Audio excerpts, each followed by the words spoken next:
morning. My name's Kim Chadwick and I'm a senior publisher at Emerald Publishing. We're based in the north of England. And so I run our social sciences books program. So I personally commission books on education and health and some technology. And then I run our team that publish in sociology, criminology, gender studies, diversity, politics. And then we have another team that do our business management and economics list.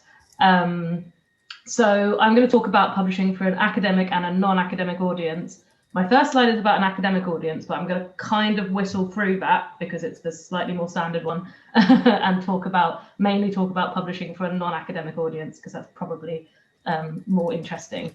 So I'm not going to talk to this slide in detail, but there's some information on it there that might be helpful if we share the slides afterwards, and obviously I'll have more than happy to take any questions. But so publishing for an academic audience, I just wanted to give a bit of context that certainly for Emerald, and I think I'd be safe in saying that for the vast majority of academic publishers, this is the vast majority of what we do. So at Emerald, we're a relatively new book program. Emerald have been around for about 50 years, but we have only been publishing books in earnest for about the last 5 or 6. We started a new program about 6 years ago. And this is about 95% of what we publish are research books. So monographs, handbooks, and what we call short form monographs, which is something lots of publishers do these days. And obviously these books are for an academic audience. They are very specialist, written at a high level. They assume knowledge on behalf of the reader because they're written for a research space. And the audience is other researchers and or postgraduate students. Being somebody who works on the social sciences and lots of lovely disciplines like education and sociology, books are still pretty important in those fields. I have had very many awkward and uncomfortable conversations in people's offices about not wanting to write books, but I think it probably happens a little bit less frequently in education and sociology and those kind of topics than it does perhaps in business. Still in a lot of social sciences and definitely humanities disciplines as well, books are still a really big part of the research landscape, and writing a book is still quite a big an important part of kind of taking your next step in your career academia-wise. And we do still see, although I don't encourage it too much, we do still see PhD theses that get kind of wholly rewritten into monographs. But yeah, so I'm not going to go into all of the details of this too much more so that I can talk about the more interesting stuff. So like I said, about 90 to 95% of what Emerald do, and I think what a lot of houses do, is to publish for an academic audience. But where we can, we do also do a kind of specialist number of books to try and reach a non-academic audience. So again, I'm here not to sell Emerald, but to give a bit of background about why we do some of this. Emerald was founded by business school academics who kind of more than 50 years ago now, who couldn't find a place to publish their work within the traditional journals, and they wanted to be able to apply more of their work to practice. And so it's kind of very much at the heart of what we do, which is why we still publish so in some extent, so we still publish to a non-academic audience where we can. So I thought I'd try and split it down into the why, how, and who of publishing for a non-academic audience. So, I mean, obviously, the why is basically the question that you asked, Amaneda, is to be able to present research in an accessible way to a broader audience and to try and link, help academia reach beyond the ivory tower and have some sort of more genuine impact or, impact beyond a citation, impact in the world, really. And yeah, to apply academic work to practice or to a professional situation or role, and to condense and rework research findings for a particular audience, such as policy or a particular professional audience, and also to provide expert or research commentary on an issue of kind of general interest to a broader audience. And the how is that writing books in this style is very, very different to writing academic works. I often say to people that it kind of basically needs to be as far away from a journal article as it can possibly be. Although there is, because we're predominantly an academic house, we still apply, we still apply like levels of internal and even external review to books that we do in this style. So if it's a book for a professional audience, then we'll have that kind of peer review stage we'll have done by other professionals to make sure that it is speaking to that to that audience correctly. So there is still a kind of a level of rigor behind, but these sort of books are not going to look the same as the sort of book that you're going to get in the university library. They're not going to have big methodology sections. They're not going to have literature review sections. The kind of results and data piece is going to look very different.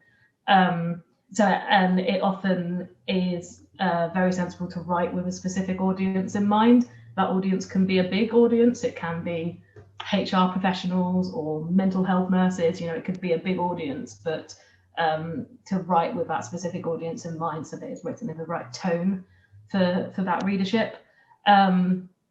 These books shouldn't be too specialist and shouldn't assume knowledge on behalf of the reader. In the case of professional books, they sort of can assume professional knowledge. So if you're writing a book that is aimed at mental health nurses, I don't know why I keep picking that, but if you're writing a book that's aimed at that readership, then you can assume, that they have an understanding of their profession, but you can't assume knowledge on behalf of the reader in the same way that you can with a research text. And obviously, professional books may well speak to a specific training requirement or qualification, or they might help the reader to solve a specific problem. So I wanted to just talk about a couple of the covers that I've got there on the slide as kind of examples of how different books touch on some of these different points. So that top one there, Business Acumen for Strategic Communicators, the authors of that, Matt and Ron, are tenured, hold tenured positions at a school in the US, but they also both run consultancy firms where they work with some of the biggest US companies in advising them on their communications, so be that public relations, press, or internal comms.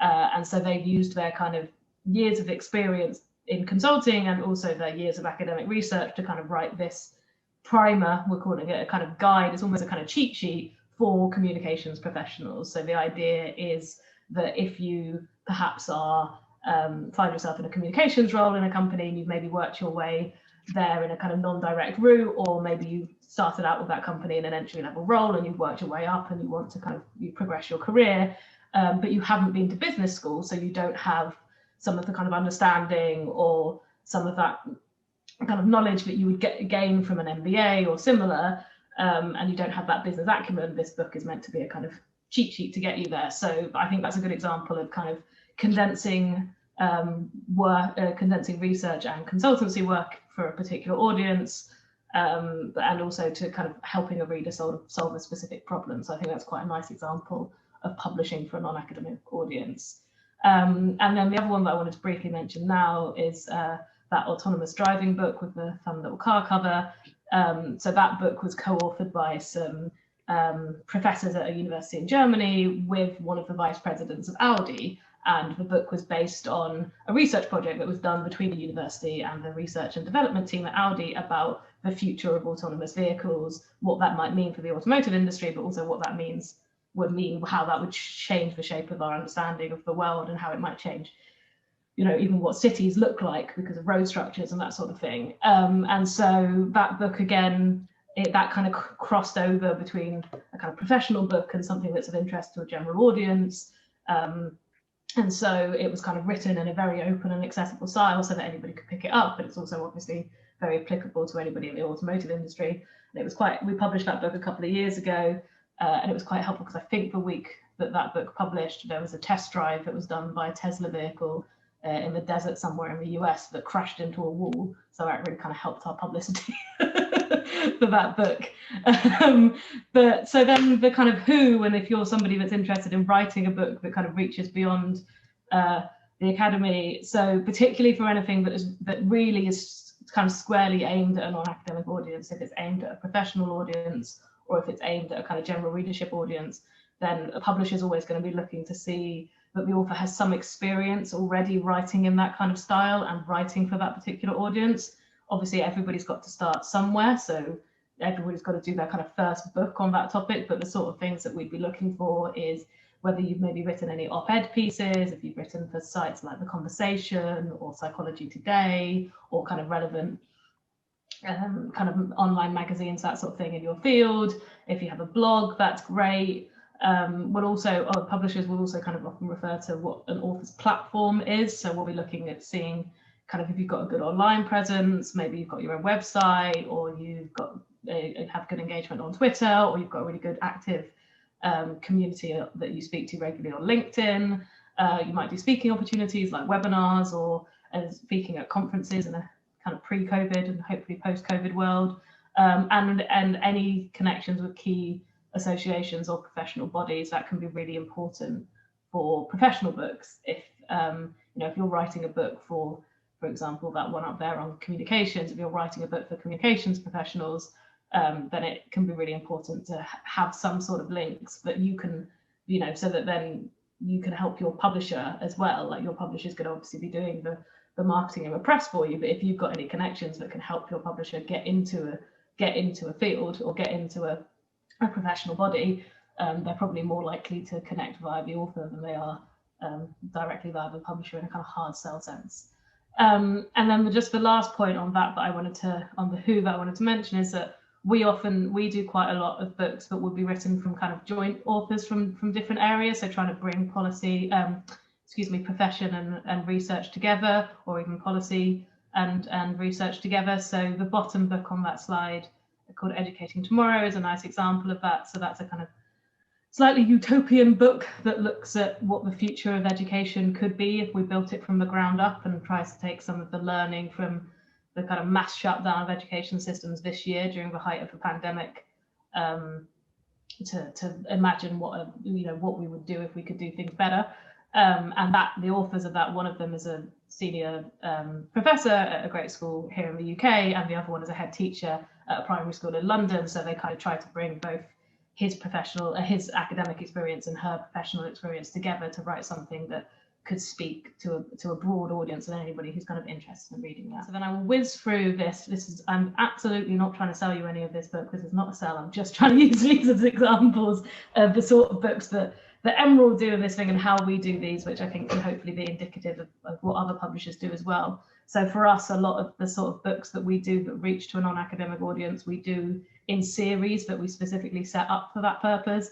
So the best example, and the main one that we do, is those on the left-hand side, called Society Now, which is a series of books. They're short, cheap books. They're about £15, and they are academics writing on some of the biggest issues facing society at the moment. So we started that series in 2017. So the first books were about Brexit and Trump. But since then, we've had books about selfies and about Kardashians. And you can see there's got some great books there. One's about Mumsnet, which is really interesting. And there's even one about lockdown that's coming out in a couple of months. And then The Future of Work, that's in the middle there, is a kind of similar approach, but looking at work and careers and what the workplace might look like in the future. And then the final one, which this is just a shameless plug because this is what Marion and I work on together. But this is an example of a series that we do that is for a broader audience, but that audience is still within academia. This is Surviving and Thriving in Academia, and it's meant to provide kind of real life examples and guidance from academics from all over the world about approaching different steps in your career as an academic, or overcoming certain challenges, or thriving in particular situations. And so that's an example of something that we do that is a broader audience, but that audience is still academic, but it can help kind of reach to certainly beyond your discipline, and hopefully kind of beyond to anybody in academia, really. Absolutely not all academic houses publish books for a non-academic audience, and those that do often specialise in certain disciplines or subjects. Like I said, for Emerald, and I'm sure this is the same for many companies, that it's a very small percentage of what we do. So we have to pick the books that we do on this very, very carefully. We will often, particularly for that Society Now series, as the publisher, we will think of the topics that we want to publish on based on the research we see coming through, the things that are being discussed in the media, what the kind of biggest issues facing society at the time are. And so we will make our approaches to authors often rather than the other way around. But if you have a great idea for a book like this, like Fran said before, research different publishers, speak to people at conferences where you can, reach out to the editors. Don't be put off if one or two say no, because these sorts of things are much more, much more specialist, a much smaller part of what everybody does. you know, you might have a great idea, but you might just need to find the right house to do it with.